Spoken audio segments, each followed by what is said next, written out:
ariko shajori usigaye uza ku ishuri wakererewe ku buryo usigaye mbona ukikanga koko.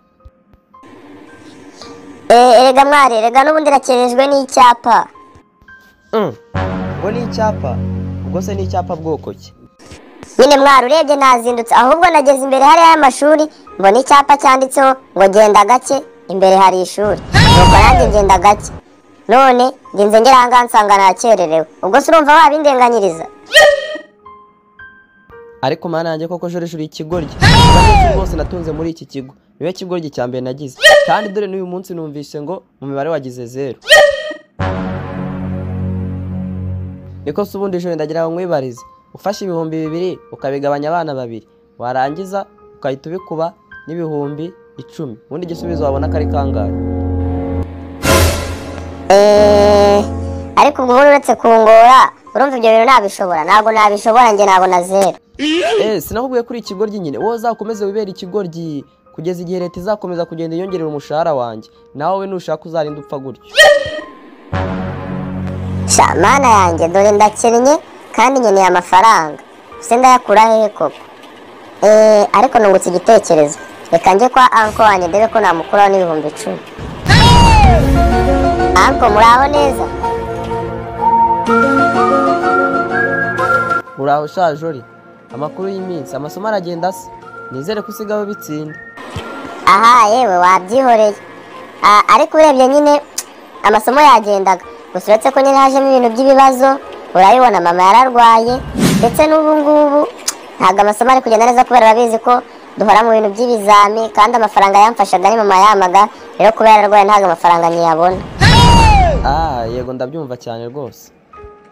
None se ubundi amafaranga ukeneye nangahe? Yewe urebye ntabwo ari menshi. Nkeneye ibihumbi 20 by'ikizami cya mbere, nkakenera ibihumbi 10 tuzakoresha muri interview tuzatanga ku kigo, nkakenera n'ibindi ibihumbi 20 by'ibitabo tuzakoresha, nkakenera kandi ibihumbi 20 nyine yo kugira tuzakore mu kirori nyine tuzarya mu kirori tumaze gukora ibyo byose. Ikindi kandi anko, nkeneye n'andi mafaranga tuzishyura imodoka izagenda dutwara aho tuzagenda tujya hose. Ko numva ari menshi. Ariko ntacyo, ngaho mpa nimero yawe nze kugufasha. Niwumva se? Anko urakoze cyane. Nimero yanjye ni 0788395214. Ni ukuri urakoze cyane. Umva buretse kunshimira agenda gake, nta kintu ndagufasha. Ahubwo nagira ngo nze kugufasha kubona umuti bavura mama wawe, ubundi akazakira akaguha ayo mafaranga.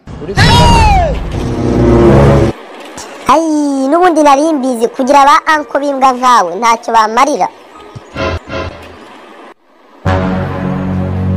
Ariko papa, uruzi ukuntu nkunda igihugu cy'Ubuhinde, ariko njya nibaza impamvu kitajya kijya mu gikombe cy'isi ngo turebe ukuntu gikina. Ariko mana nyagasani, uzi si impamvu? Nuko buriya FIFA itakwihanganira ko buri nyuma y'iminota 5 Abahinde bajya babyina ndetse bakanaririmba za ndirimbo zabo. Ibyo bintu FIFA ntago yabyihanganira rwose. Ese niyo mpamvu ratana none ndabimenye. None se ubundi papa? Wigira ibindi bibazo byinshi mbaza ibibazo no. Muraho neza. Ni umukunzi wanyu Joriji Banete. Nkuko bisanzwe rero umunsi nabasaba ko mwakanda follow cyangwa subscribe kugira ngo mujye mubona comedy zanjye. Murakoze.